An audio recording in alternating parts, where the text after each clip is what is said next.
Hello বন্ধুরা, আশা করি সবাই ভালো আছেন। আমি আজকে আবার একটা ছোট্ট ভিডিও নিয়ে হাজির হলাম। তো আপনারা সবাই মনোযোগ সহকারে দেখুন, হুম, আপনাদের কাজে আসবে।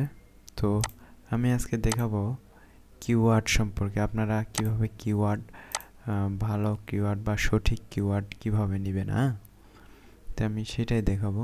একবারে মাইক্রো স্ট্রোক বা শাটার স্ট্রোক থেকে কিভাবে আপনারা সেই সঠিক কিওয়ার্ডগুলো বেছে নেবেন বা বের করবেন।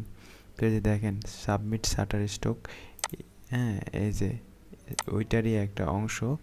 এই যে দেখেন সাবমিট শাটার স্ট্রোক .com, এখান থেকে কিওয়ার্ড আমরা নিব। ঠিক আছে, এই যে কিওয়ার্ড টুলস। আমরা এই যে যখন সাবমিট করি তখন আমাদের অনেকগুলো যখন সাবমিট করি একত্রে, তখন আমাদের অরিজিনাল কিওয়ার্ড বা ভালো কিওয়ার্ড দরকার হয়। তাছাড়া তাছাড়া আমার যেই কন্টেন্টগুলো, যেই ইমেজগুলো আমরা আপলোড করি বা ভেক্টর ইমেজগুলো আপলোড করি, সেগুলো র্যাঙ্কিং হয় না, বা সেগুলো যদি র্যাঙ্কিং না ওঠে বা জনগণের কাছে না পৌঁছে, তারা যদি না দেখতে পায়, তাহলে তারা কিনবে কেমন করে, তাই না? তো সেই জন্য আমাদের দরকার সঠিক কিওয়ার্ড, টাইটেল এবং কিওয়ার্ড। তো আজকে আমি দেখাবো আপনারা সঠিকভাবে কিওয়ার্ড কিভাবে নির্বাচন করবেন। তার জন্য আমি একবারে একটা পারফেক্ট কিওয়ার্ড টুলস নিয়ে হাজির হয়েছি। তো এটা একবারে শাটার স্টক, এখন জনপ্রিয় যেই micro stock site, Shutterstock .com, তারই একটা সাইট, এই কিওয়ার্ড টুলস। তো সেখান থেকে আমরা কিওয়ার্ডগুলি বেছে বেছে নিব। তো সেখানে কিভাবে নিব, এখানে আপনাদেরকে যেই ইমেজটা বা যে ভেক্টর ডিজাইনটা আমরা আপলোড করব মার্কেট প্লেসে, তার টাইটেলটা এখানে দেব। ধরুন আমি একটি লিখলাম টাইটেল, ক্যাড পিসিটিভ ভেক্টর ডিজাইন, এরকম একটা টাইটেল লিখলাম। আমি আপনাদেরকে উদাহরণ দিলাম, ঠিক আছে? তো এখন দেওয়ার পরে এখানে সার্চ দিবেন।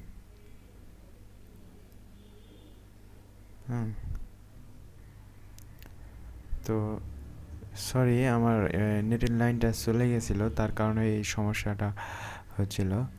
তো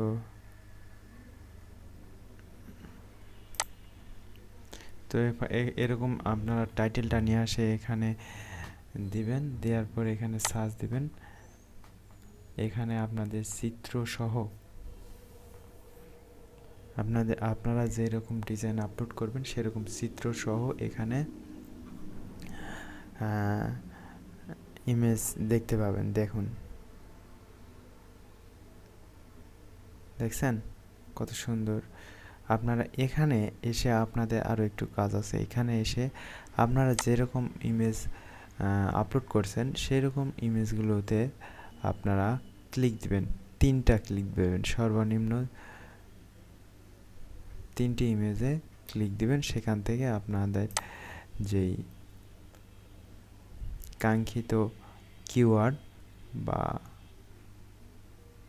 যেটা আপনার কিওয়ার্ড দরকার সেগুলো পেয়ে যাবেন। তো ঠিক আছে, আমি এই 3টে দেওয়ার সঙ্গে সঙ্গে এখানে কিওয়ার্ডগুলো হাজির হয়েছে এই পাশে। তো এখান থেকে আমরা অ্যাড অলে সিলেক্ট করব। সিলেক্ট করার পর এখানে কিওয়ার্ডগুলো, বাছাই করা কিওয়ার্ডগুলো চলে আসলো। তো এখান থেকে আমরা কপি করে নিব। কপি করে নেওয়ার পর আমরা এখন এই যেখানে ডিজাইনগুলো এখন আপলোড করি বা কিভাবে আপলোড করি সেটা তো আপনারা জানেন। সেই কিওয়ার্ডে বা কিওয়ার্ড যেই সেকশনটা আছে, তো সেখানে গিয়ে আপনারা এই কিওয়ার্ডগুলি এখান থেকে ওই টাইটেলটা শুধু ওখানে লিখে কিওয়ার্ডগুলি নিয়ে যায় ওখানে দিবেন এবং ইমেজগুলো বা ডিজাইনগুলো আপলোড করবেন। তো এখানে আমার ইমেজ নেয়, তো আমি কোথায় দেখাই? আচ্ছা, অ্যাডোবি স্টকে গিয়ে একটা ইমেজে দেখাই আপনাদেরকে কিওয়ার্ডগুলো কই আপনারা দেন। হ্যাঁ,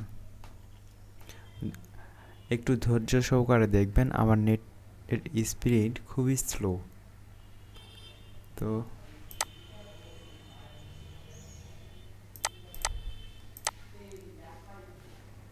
এখানেও দেখা যায়, দেখি এই যে এখানে দেখেন, এই যে এই কিওয়ার্ডগুলো দিয়েছি দেখেন।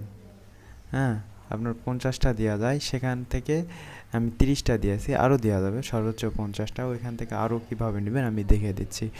তো এই যে দেখেন, এভাবে এসে এই কিওয়ার্ড সেকশনে এসে আপনারা কিওয়ার্ডগুলো ওখান থেকে কপি করে নিয়ে আসে এখানে পেস্ট করে দিবেন, তাহলে আপনাদের ইমেজগুলো অলরেডি বা একটা ভালো র্যাঙ্কে যাওয়ার সম্ভাবনা আছে। হ্যাঁ, তারপর আপনারা এখানে যদি আরও অন্য কিছু নিতে চান তো এখানে এসে ক্লিয়ার করবেন, ঠিক আছে? হ্যাঁ, ক্লিয়ার করে দিলেন, এখানে কেটে দিলেন, দিয়ে আবার এখানে অন্য টপিকসে হয়তো নিতে যাচ্ছেন, হেড ভেক্টর ডিএসআই ডিজাইন, মনে করেন এই একটা আরেকটা টপিক্সে বা অন্য ডিজাইনে আপলোড করবেন, এখানে নিলেন, ঠিক আছে? ডগ হেড, এখন এই ডগ হেডগুলো কই কই আছে যেগুলো আপনার রিলেটেড, হ্যাঁ, সেগুলোতে ক্লিক দিলেন, এইভাবে চলে আসলে। আপনি চাইলে আরও দিতে পারেন, ঠিক আছে? দেওয়ার পর অ্যাড অল, দেওয়ার পর এখানে এসে আবার কপি করবেন। হ্যাঁ, কপি করে ওই পাশে নিয়ে যাবেন। এখানে আপনি আরও এভাবে নিতে পারেন, ঠিক আছে? যেহেতু 50টা নিতে পারবেন, 50টা দিবেন না, 40টা 45টা এর মধ্যে সীমাবদ্ধ থাকবেন। এভাবে নিয়ে আপনারা কপি করে নিলেন, নিয়ে এখন যেই ট্যাগ সেকশনে বা কিওয়ার্ড সেকশনে সেখানে গিয়ে আপনারা পেস্ট করে দিবেন। হ্যাঁ, তো এভাবে আপনারা যত খুশি তত নিয়ে দিতে পারবেন। তবে এইটা 100% শিওর, আপনার যেহেতু এটা মাইক্রোস্টক ওয়েবসাইট থেকেই এইটা আমরা নিচ্ছি, তো আপনারা দেখতে পারেন। হ্যাঁ, এইটাতে করলে আপনার র্যাঙ্কিং হওয়ার সম্ভাবনা একটু হলেও বেশি থাকবে, বা আপনারা প্রোডাক্ট সেল করার একটু হলেও সম্ভাবনা বেশি থাকবে। তো সেটা দেখার জন্যই আমি আপনাদেরকে এই ভিডিওটা করলাম। তো সবাই ভালো থাকবেন, সুস্থ থাকবেন, আর আমার চ্যানেলটি সাবস্ক্রাইব করে রাখবেন। পরবর্তী এরকম আরও ভালো ভালো টপিক নিয়ে আমি আলোচনা করব, বা আমি কাজগুলো আমি কিভাবে করি সেগুলো করে দেখাবো। তো আজকে এই পর্যন্ত, সবাইকে ভালো থাকবেন, সুস্থ থাকবেন এবং নিরাপদে থাকবেন।